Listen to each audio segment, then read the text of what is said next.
Hello.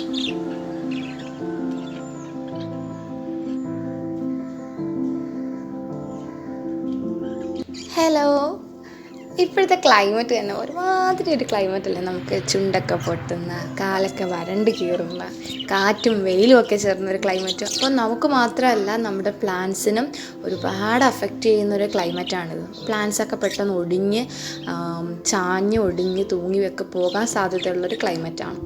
അപ്പോൾ അതുകൊണ്ട് തന്നെ നമ്മൾ അവർക്ക് വേണ്ടിയിട്ട് മോസ്റ്റിക്സ് തയ്യാറാക്കി കൊടുക്കണം. മോസ്റ്റിക്സ് അല്ലെങ്കിൽ കോയർ സ്റ്റിക്സ്.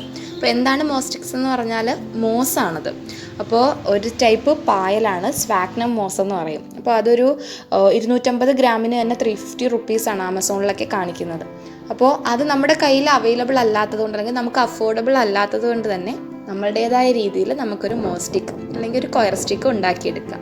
അപ്പോൾ അതെങ്ങനെയാണെന്നുള്ള വളരെ സിംപ്ലസ്റ്റ് ആയിട്ടുള്ളൊരു വീഡിയോ ആണിത്. അപ്പോൾ ഇത് സ്കിപ്പ് ചെയ്യാതെ കറക്റ്റ് കണ്ട് മനസ്സിലാക്കുക. ഒരു 2-4 മെത്തേഡ്സ് ഞാൻ ഇതിൽ തന്നെ കാണിക്കുന്നുണ്ട്.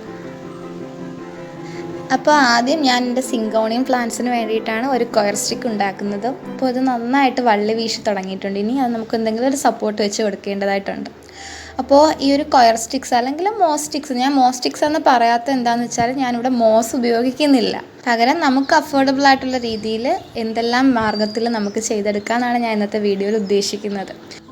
അപ്പോൾ ആദ്യത്തെ മെത്തേഡ് എന്ന് പറയുന്നത് ചണച്ചാക്ക് ഉപയോഗിച്ചിട്ടാണ്. ചണച്ചാക്കിൽ കമ്പിയിൽ ചണച്ചാക്ക് ചുറ്റി ഇങ്ങനെ എടുക്കുക. അപ്പോൾ കമ്പി കുറച്ച് ഭാഗം വിട്ടതിന് ശേഷം ബാക്കി ലെങ്ത്ത് നമ്മൾ അളന്നെടുക്കുക.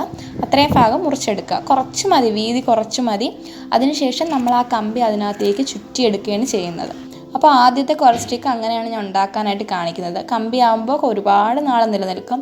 അതുപോലെ തന്നെ ചണം പെട്ടെന്ന് ദ്രവിച്ചു പോകുന്നവയൊന്നുമല്ല, നമ്മൾ കെയർ ചെയ്യുന്ന അനുസരിച്ചിട്ട് അതിരിക്കും. മഴയത്തൊന്നും കൊണ്ട് വെക്കാതെയൊക്കെ ഇരിക്കുകയാണെങ്കിൽ ഒത്തിരി നാൾ അത് നന്നായിട്ട് നിൽക്കും.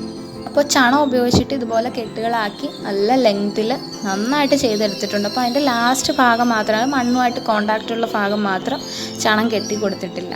അപ്പോൾ ഇനി നമുക്ക് സിങ്കോണിയത്തിൽ വെച്ച് കൊടുക്കാം. നമ്മുടെ എപ്പിഫൈറ്റിക് പ്ലാന്റ് ഗ്രൂപ്പ് എന്ന് പറയുമ്പോൾ മോൺസ്റ്ററ, സിങ്കോണിയം, അതുപോലെ തന്നെ ഫിലോഡെൻഡ്രോൺസ്, അവരൊക്കെ ഉൾപ്പെടുന്ന ആ ഫാമിലിയിൽ എപ്പോഴും ക്ലൈംബിംഗ് പ്ലാന്റ്സ് ആണ് അവർ മോസ്റ്റ്ലി. അപ്പോൾ അവർക്ക് ഒരുപാട് ഏരിയൽ റൂട്ട്സ് ഉണ്ട്. ഏരിയൽ റൂട്ട്സ് ഉള്ളത് കൊണ്ട് തന്നെ ഒരുപാട് മോയ്സ്ചർ അബ്സോർബ് ചെയ്തെടുക്കും അവർ. അപ്പോൾ നമ്മുടെ ആ കോയർ സ്റ്റിക്കിൽ നമ്മളത് വെച്ച് കൊടുക്കുമ്പോഴത്തേക്ക് നിറച്ച് മോയ്സ്ചർ ഉള്ളത് കൊണ്ട് തന്നെ പിടിച്ച് നല്ല പെട്ടെന്ന് ഗ്രോത്ത് ആവും. അപ്പോൾ അതാണ് അതിൻ്റെ ഒരു വലിയൊരു ഇമ്പോർട്ടൻസ് എന്ന് പറയുന്നത് ഈ ഒരു കോയർ സ്റ്റിക്കിൻ്റെ. അപ്പോൾ ഇത് മോൺസ്റ്ററയാണ്, മോൺസ്റ്ററ ഡെലിക്കോസയാണ്. അപ്പോൾ അതിന് ഒരുപാട് നീളത്തിന് പൊങ്ങിപ്പോകുന്ന ഒരു പ്ലാന്റാണ് മോൺസ്റ്ററ. അപ്പോൾ അതിന് വേണ്ടിയിട്ട് നല്ല ലെങ്ത് ഉള്ളൊരു കമ്പാണ് എടുത്തേക്കുന്നത്. നേരത്തെ ചെയ്തതുപോലെ തന്നെ കമ്പിൽ ചണച്ചാക്ക് ചുറ്റി എടുത്തേക്കാണ് ചെയ്യുന്നത്. അപ്പോൾ ഇതുപോലെ തന്നെ നമുക്ക് മണി പ്ലാന്റ്സിനും അതുപോലെ ഫിലോഡെൻഡ്രോൺസ് എല്ലാത്തിനും ഇതുപോലെ ചെയ്തെടുക്കാം. അപ്പോൾ വേറെ 2-3 ഐഡിയാസ് കൂടെ പറഞ്ഞുതരാം. അതിന് മുന്നേ കുറച്ച് ദിവസം നിങ്ങൾക്ക് ശേഷമുള്ളൊരു കാഴ്ച കാണിച്ചു തരാം. നമ്മൾ ഈ കോയർ സ്റ്റിക്കിലേക്ക് പ്ലാന്റ് മാറ്റിയതിന് ശേഷം ആ പ്ലാന്റിന് ഒരുപാട് ഏരിയൽ റൂട്ട്സ് പുതുതായിട്ട് എമർജ് ചെയ്തിട്ടുണ്ട്. എന്താണെന്ന് വെച്ചാൽ ഇതേ കണ്ടില്ലേ, ആ വൈറ്റ് റൂട്ട്സ് എല്ലാം പുതുതായിട്ട് വന്ന റൂട്ട്സാണ്. അത് ആ മോയ്സ്ചർ അബ്സോർബ് ചെയ്യാൻ വേണ്ടിയിട്ട് ഒരുപാട് തിക്കായിട്ട് വളരും. നമ്മൾ ഉദ്ദേശിക്കുന്നതിലും പെട്ടെന്ന് ഫാസ്റ്റായിട്ട് ഗ്രോത്ത് ഉണ്ടാവും.